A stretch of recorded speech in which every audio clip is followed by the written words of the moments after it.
We're live. We're live. We're live. We're live. Hey, guys. It's all Manchi. Burnley 2, Manchester United nil.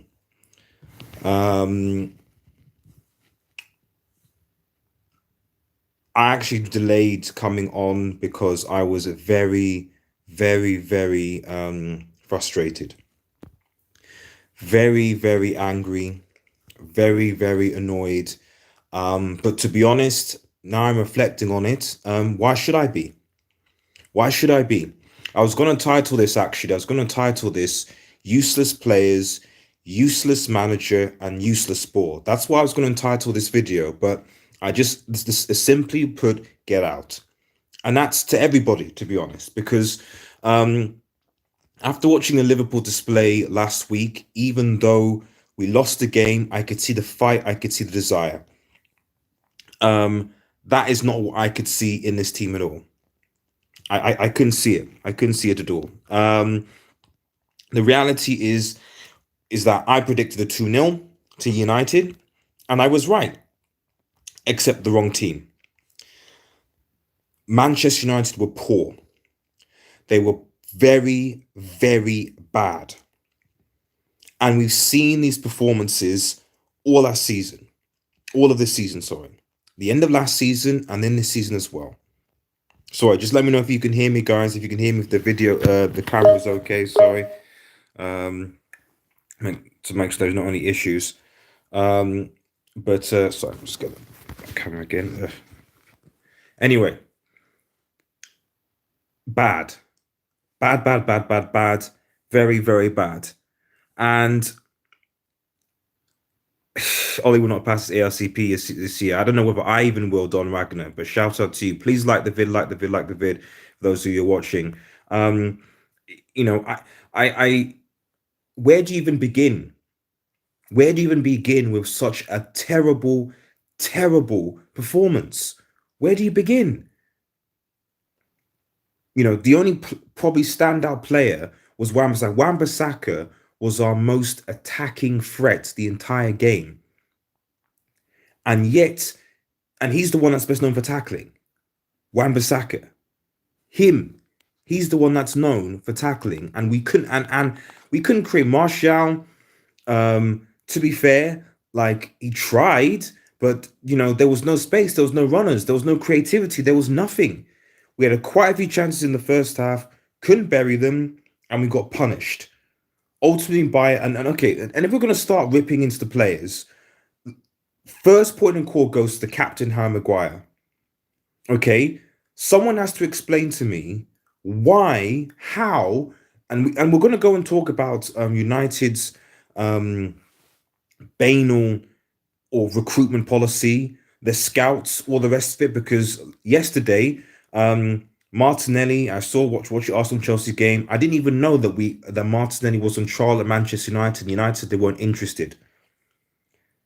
Oh, we're not interested in this type of player, but we're interested in a Harry Maguire. We're interested in these British players who are, quite frankly, are turning out to be frauds. Absolute total frauds. Pretty live. Ollie needs to go now. He's not getting back to the market. Show's under pressure, and he's worried about his job. Yeah, man. I'll come to Ollie in a second. Let me talk about the players first, and then I'll talk about Ollie Gunnar Solskjaer. And then I'll talk about the board and etc. Because there's quite a lot I'm going to talk about in this. And please like the video if you're watching. Like, share, and subscribe to us if you're new. I'll finish my point on Harry Maguire.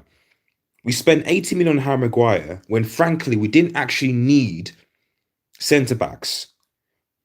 Chris Smalling, if I'm honest, I know people saying Chris Smalling was good enough, but to be honest, I don't see, I haven't seen so far this season how Harry Maguire is a massive improvement on Chris Smalling. I know it's his first season, but he's now been made captain. He's been playing all two games and he hasn't improved. Now you could argue the fact that he's playing with injury, and that is on Solskjaer. So as I said at the start of the way, I don't understand why, if Eric Bailly is fit, why he's on the bench. Phil Jones, to be honest, fair play to him, didn't actually have a terrible game. If I would argue, Harry Maguire had a worse game. Because if he's the captain, if he's the leader, if he's the person I'm supposed to be barking orders, marshalling, I didn't see any of that at all. I didn't see any of that in the way that we defended. I didn't see any of that in the way we tried to rally the team. I didn't see any of that whatsoever in this Manchester United team at all. I didn't. I didn't at all. Useless. All useless. Useless bricks. Absolutely useless. You know, as Don Wagner says, Ollie McKenna, the Carrick, the whole yard need to go. But play wise, like the selections going into this game made no sense. I've said multiple times. So the Phil Jones and Maguire, fair enough. Lindelof's going to, you got Bailly on the bench. I would have personally started Bailly, to be honest. He gives us something a bit more different. He gives us some tenacity, and I think he's a better defender than Phil Jones. But fair play to Phil Jones, he came in. If Maguire is nursing an injury, then Maguire needs to be rested and then be put Bailly in with Jones. Bailly and Jones have played together before, and it's worked.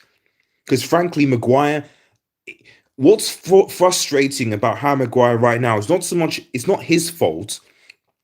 What's frustrating about Harry Maguire is that that's £80 million that could have been invested in a midfielder, in a forward, in someone else. We didn't actually need to buy a centre-back. We have 5. We've just sent out one on loan. Chris Smalling's out on loan. No one can tell me that Chris Smalling would not have done a better job than Maguire's done for us this season, or even Lindelof, frankly.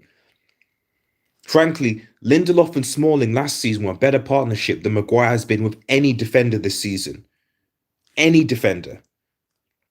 So that's my request, because like, we're not going to pay, we're not going to be extortion, we're not going to be, we keep on hearing from the board, we're not going to be taken for a ride, blah blah blah blah blah. But you'll pay 80 million on a centre back that we didn't really need, frankly. And there is an argument that if Jose Mourinho had him, been backed. And this is the thing, because I feel for Ollie, I really do.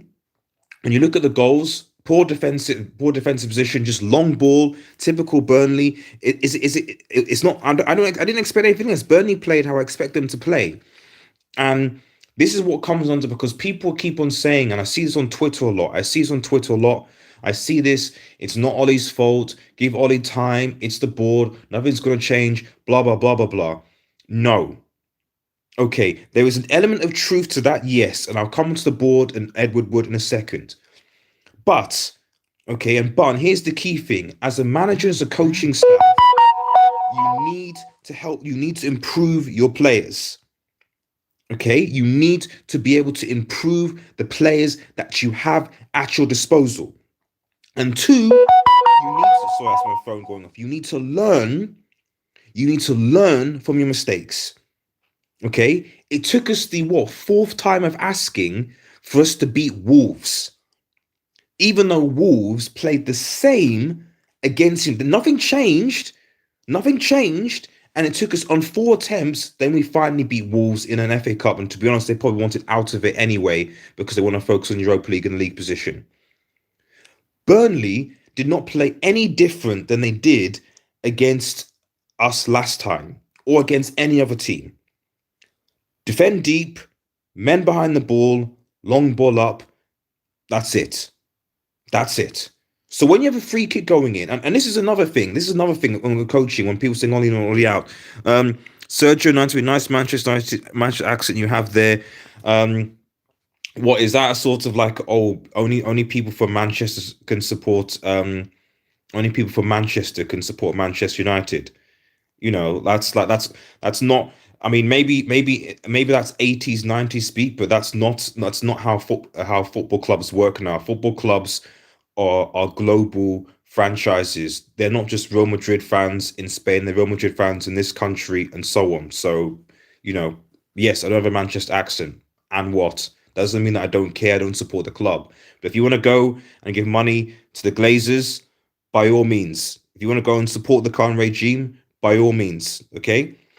Um, the reality is, I'm just looking in, and when I'm saying these things, I'm not saying this as a I undermine Ole Gunnar Solskjaer. I can't stand Ole Gunnar Solskjaer. I don't think he's a legend because he's an absolute legend of the club. You know, that I'm not saying that at all. People watching, please like the video for everyone's watching. I'm not saying that at all. This is what people say for all the people who are Ollie in, and I'm not Ollie in or Ollie out, by the way, but for all the people saying these things, it's like this is not a direct attack on Ole Gunnar Solskjaer. This is just management. Okay, this is just management. For anyone who's managed anything, managed a team, if you see a set of players that have not improved in any area, I'm trying to think of areas where United, in the 18 months, aside from the first 2 months, have improved under Ollie.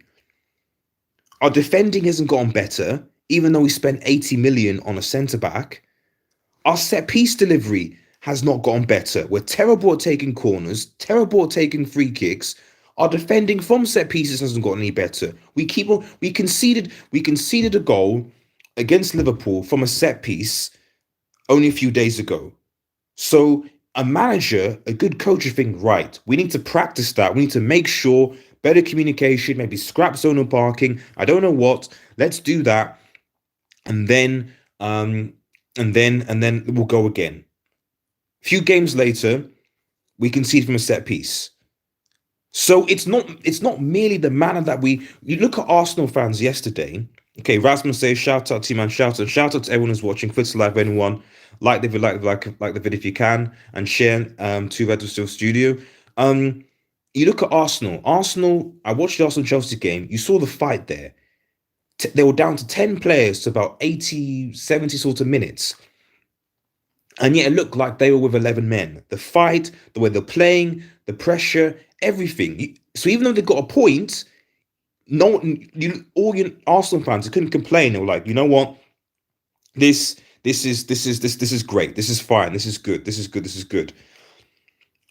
With United, and just reading some of your comments here, Manji, you need to turn the mobile. 40 some curses. Do I need to turn them? Do I need to rotate the device? Is it? How's it showing? How's it showing? Please clarify that. Or does it keep on saying rotate device? I don't know. Just let me know what I need to do. Because I'm still streaming. What I don't understand. Just going back to what I don't understand. Let me try. I'll just rotate this. Rotated it here. Yeah.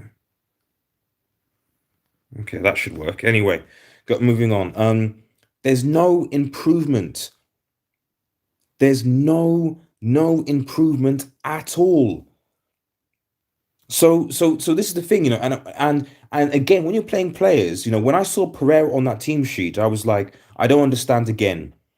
Okay, because when we put the players out, I was like, right, okay, so we're playing a front three. Okay, Greenwood. So one of the biggest missions, buy on the bench. Okay, fine. Jones come in. Okay, Calamity Jones. Let's see what happens. Fine. Then, Pereira again. Your head is on the. Your head is on the slide, not up. So, try. You know what? Let me just do this. I'll just turn to this for a kid. This will be better. I'll go to here. Sorry. It's just easier to read the comments. I'm just quickly. Yeah. Okay. Fine. Let me just do this. Yeah, guys. This is only going to be a rare time I do this anyway. So okay, this is better. Bro, where'd you get the energy from? As one of the comments said. Well, mate.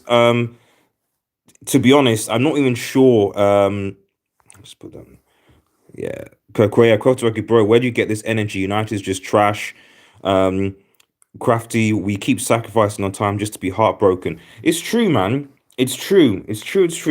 Because I've actually stopped wearing a lot of United gear. Actually, I've stopped wearing. Sorry again for everyone who had the visual issues beforehand. But let me continue. I've stopped wearing a lot of United gear now because, or buying. I've got a United top, but buying because I don't want to support the Glazers or anything like that. Yebi1 says, Ollie out, Big Sam in. No thanks, no thanks, no thanks, no thanks. Um, I'm. You look at this going back to selection again and looking at the fact that you were playing. Okay, Fred and Matic, we knew that was going to happen. Okay, to play Mata, Pereira, and Daniel James. Okay, Mata has shown a bit of form, a bit more. Daniel James is tired and should never have been a first team selection player. Bob6 says Glazers out, let's protest. Hashtag get that hashtagging Glazers out thing going on. Rasmus says it was terrible to watch. It was. And this is the consistency. We're not getting top four, by the way, and I put that out there now on the scene. We are not getting top four at all. We went into this game, Arsenal doing us a semi-favour, being potentially getting 2 points in top four. We're now 6 points. So Chelsea dropping points, every single time Chelsea drop points, they seem to gain on us because we can't take advantage of them at all. We're not getting top four, guys. We're not. I don't think we're even going to win the Europa League. Daniel Gross and Phil Jones was superb. Give him a new 4-year contract. I wouldn't go that far at all because we know Jones has a sort of a good game, but Jones, at least from corners, at at least try to attack, try to do something more so than Harry Maguire did. But for me, the killer key issue in this game is that when you're playing Mata, Daniel James, and Pereira, I've said multiple times, is not a right winger. He's not a right winger, and he's not even a good enough attacking midfielder. So you're putting him on the right. Mata isn't a right wing, so you can't put him on the right. So that was dead in itself. Greenwood should have started. Okay, Greenwood should have started. He should have started up top with Martial on the left and Daniel James on the right. Because on the right, he can come inside, cause problems, and is much more effective at delivering the ball than Pereira is. That's what should have happened.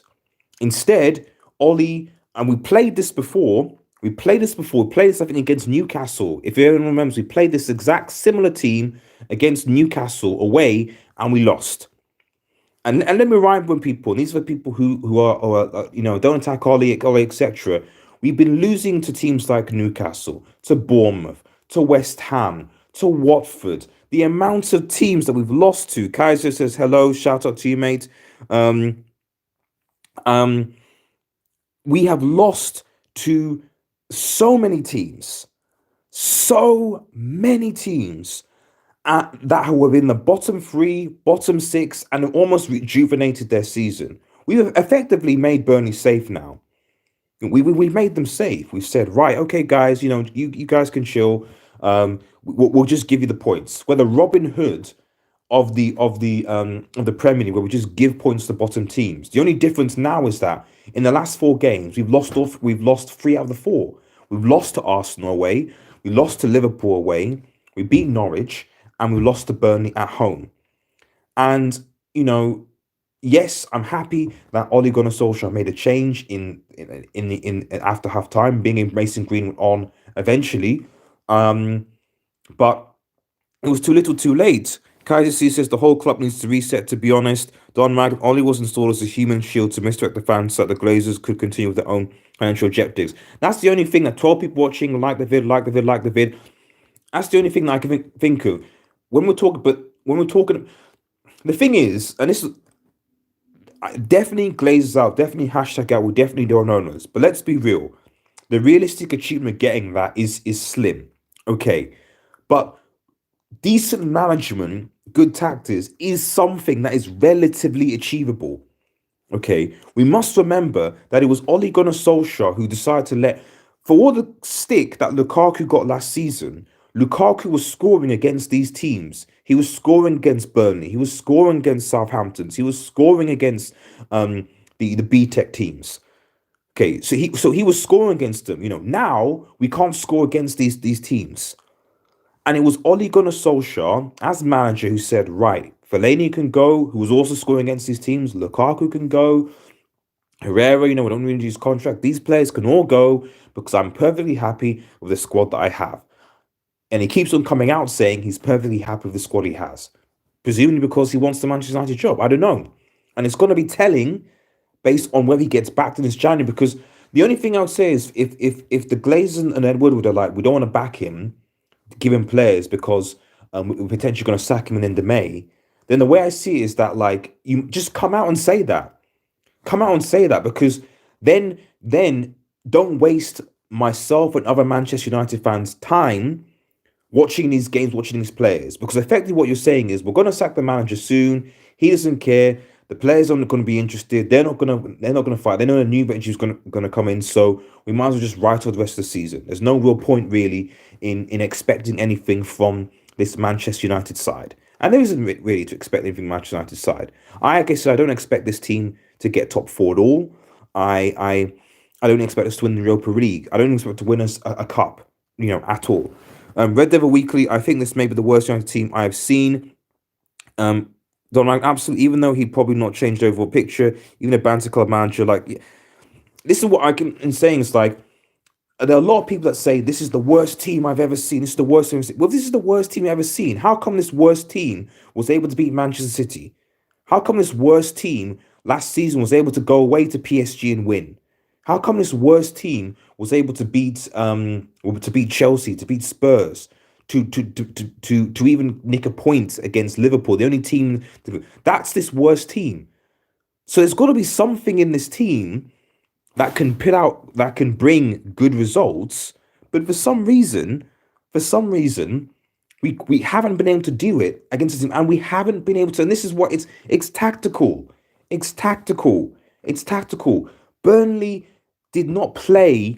I was not surprised by how Burnley played at all, and neither should any of you. They played how we expected them to play. So any manager coming into a game, any manager, this is why, for everyone saying that Pep is a fraud, we obviously beat Manchester City at the Etihad. Great win, awesome. Yeah, we're cheering. We're cheering. The difference between Pep and Ollie was that when Pep came to Old Trafford in the Carabao Cup, was like, yeah, I'm not doing that. I'm changing the way I'm playing. Okay, I know I'm learning from my mistake, and I'm gonna swamp the midfield and cause them problems. Player force number 9. That's how I'm going to play. Ollie was like, oh yeah, but they'll just play the same like they always did. Let's just continue doing what we're doing.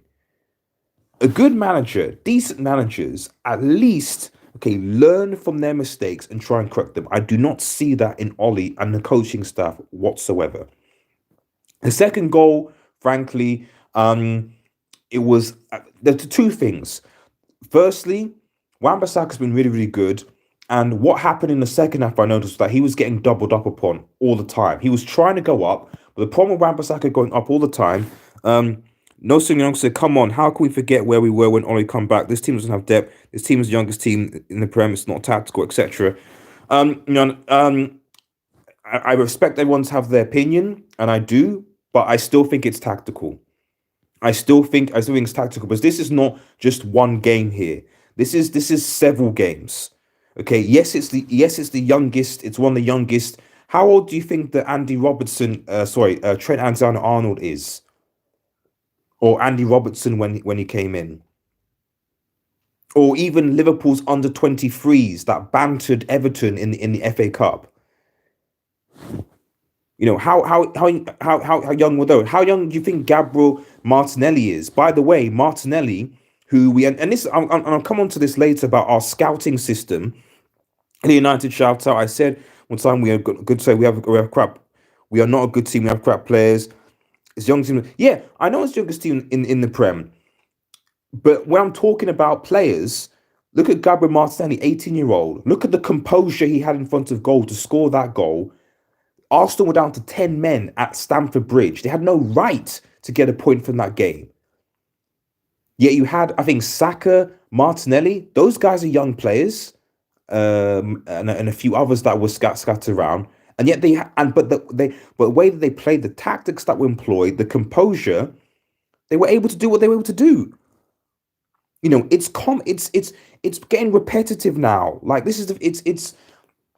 I don't want to say Ollie out, because I support our current manager, whoever it is. But the problem is that for so many games, and Dog Ragnar alludes to this, is that it's been individual moments of brilliance or mistakes. If I look back at the last couple of games that we've won, when you really look back at the game, most of the time, aside from maybe Norwich, most of the games we've won have been because of an individual brilliance, but mostly because of errors and mistakes from the opposing team. So it's not because we actually created anything or created loads of chances. It's just, this person slipped or this person didn't mark this person or etc. Quick in, fire, goal, boom, and players had to come out. Rasmus says 8 days to the end of the transfer window and the board is doing nothing. Let's get on to that actually. So I'll just finish with my match sort of thinking that Lingard obviously in subs came on, did nothing really. Greenwood, I think, tried to create, and he should have started from the beginning, in my opinion. He really should have started from the beginning. I don't know why he did not start. Um, I don't know. Ilian said no matter what manager is, nothing will change. It will be the same. Yes and no. Because when Mourinho obviously came in, Mourinho in his first season got us second and was it 2 trophies? Was it? He got us fifth, and 2 trophies, Europa League and League Cup, and then he got us obviously second last season. Um, do I? So the lobby was saying, "Oh, do you think should we sack?" I'm not talking about sacking and stuff like that, but I'm just tired, and I'm just apathetic to this team, and I don't have any trust or faith in it because I'm a medic. I'm a medic. I'm a doc. I'm a doctor. And just imagine if I made a mistake with a patient, um,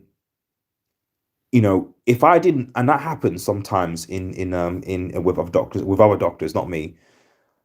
Imagine if that didn't learn from the mistake, the consequences, you know, the disasters that would happen if you didn't learn.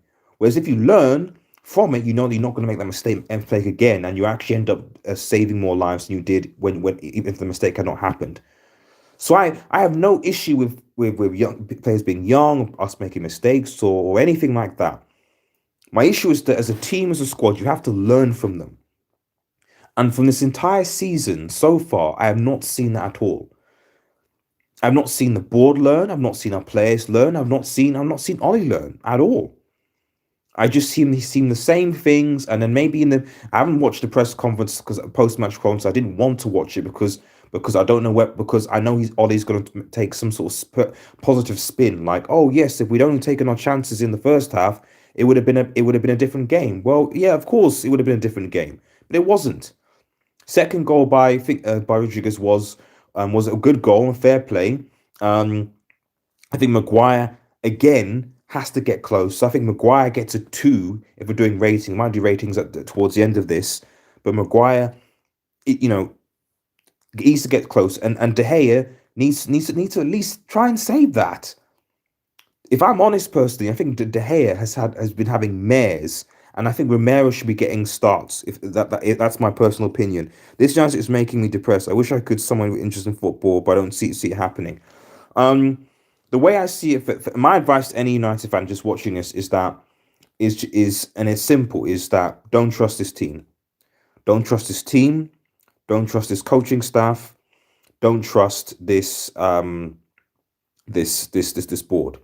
Okay? Take the trust out. Take the faith out.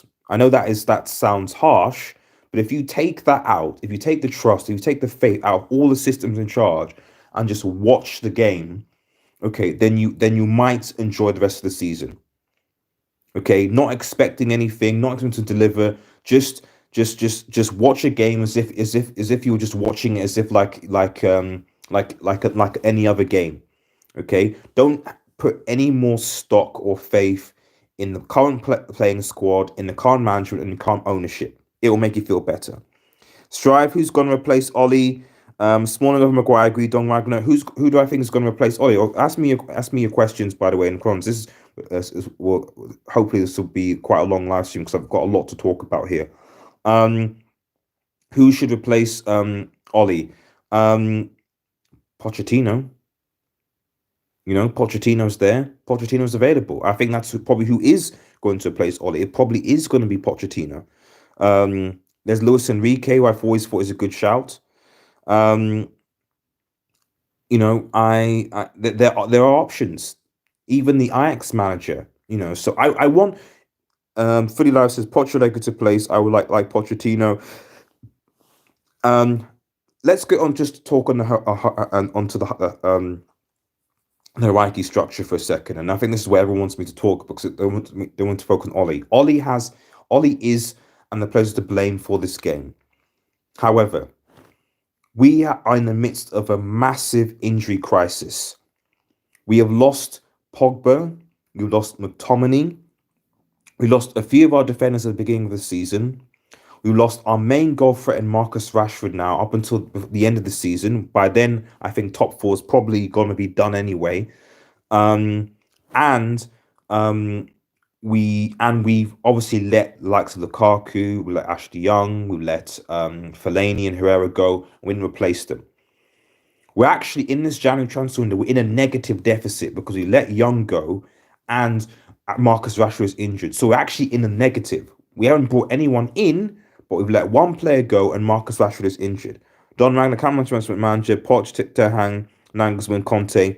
Nagelsmann and Ten Hag for me are should definitely be up there in terms of the progressive style I want to play. It's just again the same backing, and this is the thing.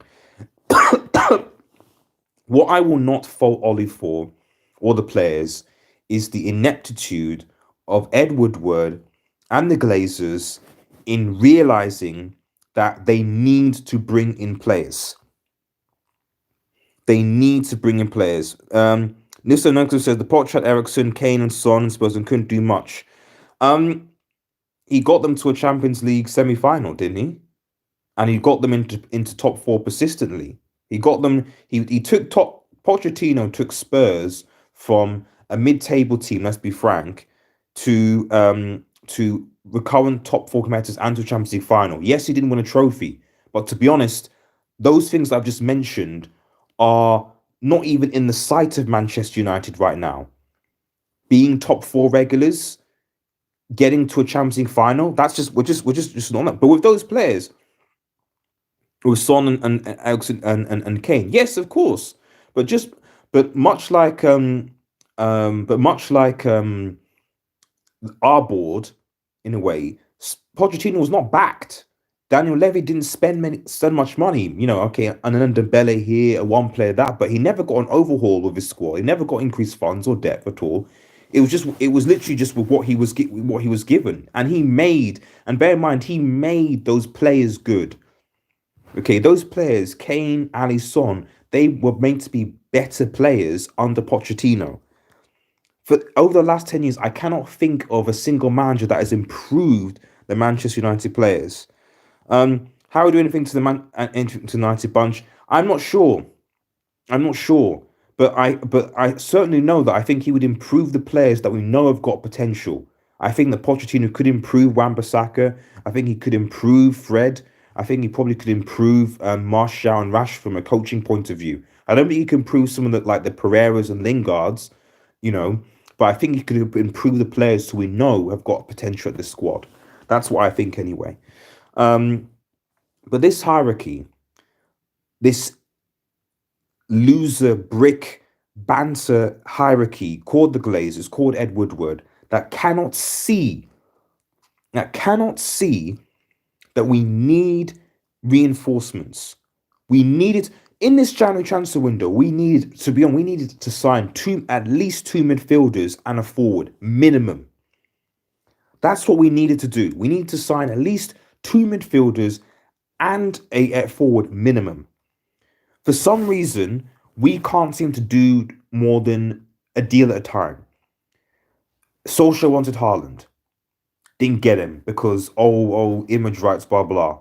You know what Haaland goes and does? He scores a hat-trick on his debut for Dortmund. Bruno Fernandes, maybe. Let's try and negotiate something. A good hierarchy. You look at Liverpool, and when they've got that Minamino guy, 7.5 million, no one heard of it, done, doom, boom, gone, sorted. ready to start in January the 1st, just like that. Even if it was a minor signing, he was ready to play from January the 1st. United's hierarchy should have known, they knew. We've had multiple injuries, multiple, multiple problems, and yet there's been no one lined up for January. Not midfield, not even a single player was lined up, ready, like, right, okay, reinforcements are coming, Ollie, reinforcements are coming, here's your forward, here's your midfield, there you go. He's Ollie's probably also been forced not to play Gomez and who I still don't understand why Gomez hasn't come on. Gomez, because he's not signing a new contract. So, I'm not going to play Gomez. Maybe he's being pressured not to play Gomez and Chong because they're refusing contracts. So once again, I think Tahith Chong might be leaving to Inter in January. So another player down. Gomez gone in the summer most likely, maybe to a Barcelona. Another midfield player down. Are we linked with any midfielders or forwards coming in? No, because we will not be held to ransom. We will not be held to ransom to any price. Fuck that. Sorry, language. Held to ransom nonsense. We don't have a squad. We don't have a squad. And as much as I think that this loss was tactical, because to be honest, even with that squad, because everyone needs to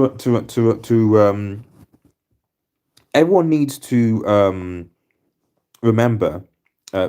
Michael says, my point is that we have a dysfunctional hierarchy, so changing coach won't help. Like, we're doing the same experiment, expecting different results. Don Rangachi, the only sign United have made is a media spin doctor from the Sun newspaper to help manage club perception in difficult times to come. Exactly. Which I think is a lot of, which in itself is nonsense. Thanks to Don Ragnar. Rasmus say, if I were Gomez, I wouldn't even entertain the idea of staying, because if he can't get into the starting 11 with current squad, then he never will.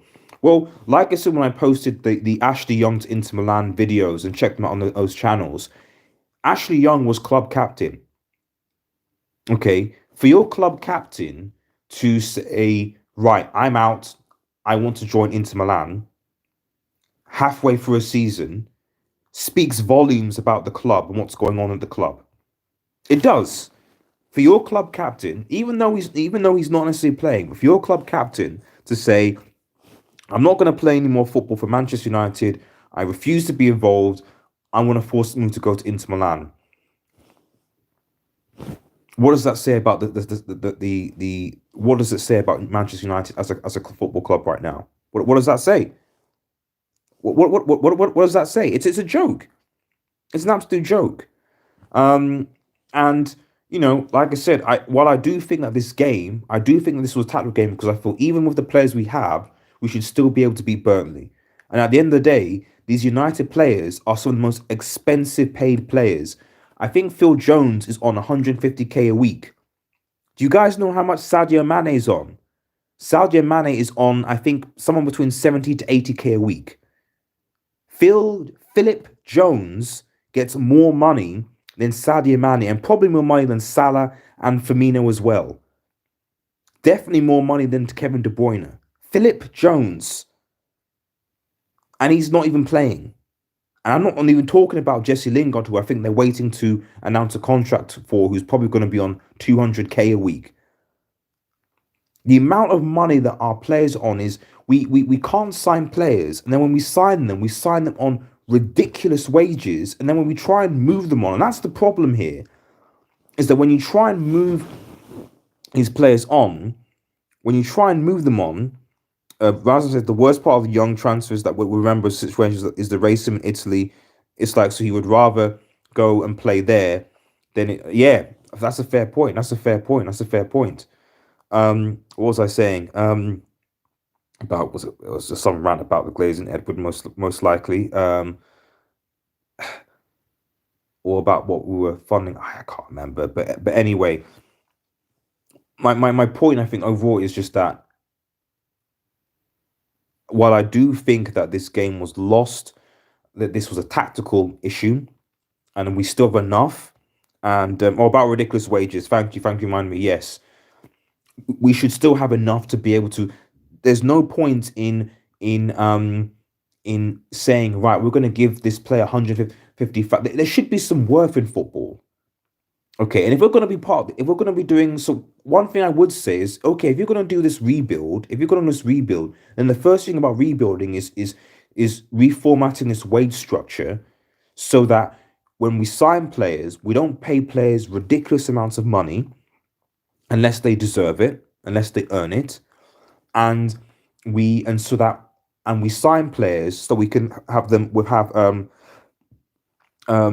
high resale value.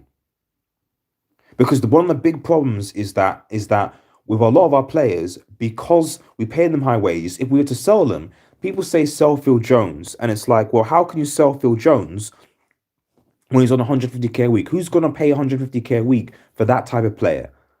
He's not going to leave the club on a contract unless he doesn't sign a new contract or the club don't offer him a new contract. He's not going to leave and go to another team that on for a wage cut, unless they actually, like, unlike, say, like Chris Smalling, who's quite happy to do that because he wants to play games, because he's motivated, because he wants to win titles. There are players like that, and attempt to be watching. Like, share, and subscribe to Red Devil Studio. Really appreciate it. There are not that many players that would leave a current squad to take. I think Oxlade-Chamberlain is the only one recent memory that I think he took a pay cut from Arsenal and went to Liverpool because he wanted to develop. And lo and behold, he's developing. He's one of Klopp's good players, and he's got a Champions League. So there you go. Patrick Queenie, great to see United suffer, Liverpool forever. You know, you got to take the. At the end of the day, you got to take the banter. Liverpool have obviously won the title. You got to give him. We've been giving it for the last 20 years. This is basically your first Premier League title in 30. Or title in 30. So there you go. We've been giving it. If you give it, you got to be able to take it. And they deserve it. Back and Custer says we need a proper striker to midfielder. Yeah, I know, but to be honest, I'm actually tired. The things that we all know this. Everyone who's watching, whatever United channel you're watching, and there are a lot of United channels that we all know this. We all know what needs to happen at the club, and that's why I'm tired. That's why I said early on to everyone who's watching. I said, if my advice to every United fan is, don't trust this club. Don't trust the board. Don't trust all in the coaching staff. Don't trust the players. Don't trust any of them from top to bottom. And that's not because I have a hatred towards any of the individual players. That's not because I have a hatred towards Ollie. That's not because I have a hatred even towards the hierarchy, anything like that. It's because when we watch games, faith is a very strong thing. I believe that. I believe faith is a very strong thing. And when we watch football games, every football game we watch, when you leave feeling really bad and almost like a part of you is gone, it's because you've put your faith in something and it hasn't been repaid. When faith is rewarded, hope is generated in the human soul. So when you see United win, when that faith is rewarded, it generates hope and it generates passion and excitement. Now that comes passion, excitement, and joy and fervor and everything. But when you put that investment of faith and then it doesn't come back, then you get despair, then you get discontentment, then you get anger, then you get frustration, and then there's that reluctance then to bring that investment of faith in again, because you don't want that negative feeling, and you don't want that despair and so on. So that's why I said it's easy from now on. I'll come to the end of this podcast, but that's why I think it's easier for one. Marcelo, good night. Can't wait for Sunday, mate. Is it Tranmere or Watford are playing? I don't know who it is we're playing. Who are we playing actually? Are we actually playing this weekend? Who are we playing? Or is it Man City? I don't know who we're playing this weekend, because United are dreaming of Tranmere and Watford. And they still need to play that game, so I don't think we'll be doing FA Cup if it's FA Cup weekend this weekend. But anyway, like I said, just don't trust. Don't trust. Just a guy who comments a lot. Imagine not beating Burnley up the I don't know why Chelsea fans are, what's the deal? What's the deal? So like to be honest, you guys couldn't beat a 10-man bantered mid-table Arsenal team. So there you go. Um, and also, didn't you lose to Bournemouth at Stamford Bridge as well? So let's not talk about bantering. Well, because I don't think Chelsea or United are particularly consistent. Have been consistent for the last couple of games. I think the only difference is that you were better than us at the start of the season. Um, that's for me is the only difference. So and if you think Lampard is gonna, I have no issue with Lampard, but I don't think Lampard is gonna deliver you a CL. And the only reason why you secure top four this season is because of us. Um, Watford played. Who are we playing against? Someone tell me who we're playing against on Saturday, Sunday. Let me know in the comments who we're playing against. Because I looked at the schedule this weekend. I didn't see anyone that we're playing. So we're playing. If it's FA Cup, then I don't understand because it shouldn't be because Watford haven't played Tranmere yet. And if it's Carabao Cup, obviously it's City. But I'm fairly sure that was a while away. Maybe it's City. I don't know. If it's City, then well, there you go. The team we're playing will be announced. The team we're playing will be announced. Lower your expectation. Yeah, we should. Well, face yeah. So when are they playing that Tranmere Watford game? Because they surely can't be playing the Tranmere Watford game Friday or something. So yeah, I was gonna say no Manchester this weekend. We play next Wednesday. I was gonna say Don Ragnar. I wouldn't see it because Watford need to play Tranmere and they can't play them. Watford just played yesterday, so they need to play at the minimum on Saturday. So yeah. Anyway, now that's clarified. I'll leave with this, So just because it's obviously getting late, and I know a lot of people are tired, frustrated, and I am as well. Um, we're not going to get top four. Um, we're not going to get top four. And they're saying no. Tranmere Watford on Thursday. No, it's Sunday. Oh, it's Sunday. Okay. Oh, Man City next Wednesday in the Carabao. Okay, so we're playing on Sunday, the FA Cup, and Man City. Fine. Okay, no problem. It's I think I will leave it at this point. I think this is more for the great arc of football. Is that a lot of I know a lot of managers have come out and said it, and I think I agree to them too. There are too many games. There are way, way, way too many games over this period, and apparently this season we were supposed to have a winter break. I don't know where the winter break has happened. When we said they were going to introduce a winter break, I assumed it was like, oh right, okay, maybe in January, like a week or 2 weeks, or the end or something. Um, enjoy Ukraine. I'm getting banter to Tammy Abraham. Enjoy Ukrainian teams away next year. I mean, it's fine. What it's I'll address this before I go into it. This is like there are a lot of rival fans banter United when they unbanter Arsenal and stuff, and that's fine. But I just think it's funny just how the only where I accept this from Liverpool fans because fair play to them. But everyone else, it's like maybe City, but for everyone else, it's like, but you know, what is finishing top four, being in the Champions League, doing all these things only means something if you actually go on and win it. Like Chelsea celebrating, for example, fans saying they got into top four is irrelevant if Liverpool go and win the Champions League. The whole point of being in a competition is that you're in a competition to win it and to get silverware.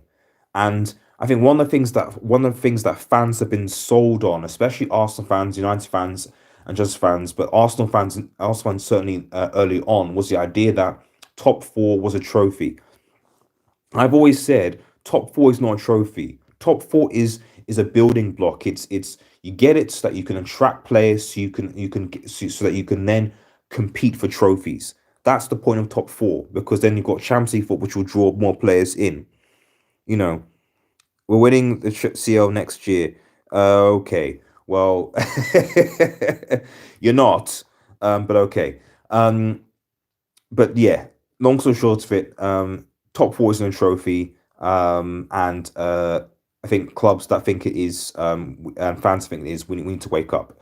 Lastly, just going back to my point about games, there are too many games. There are way, way, way, way, way too many games.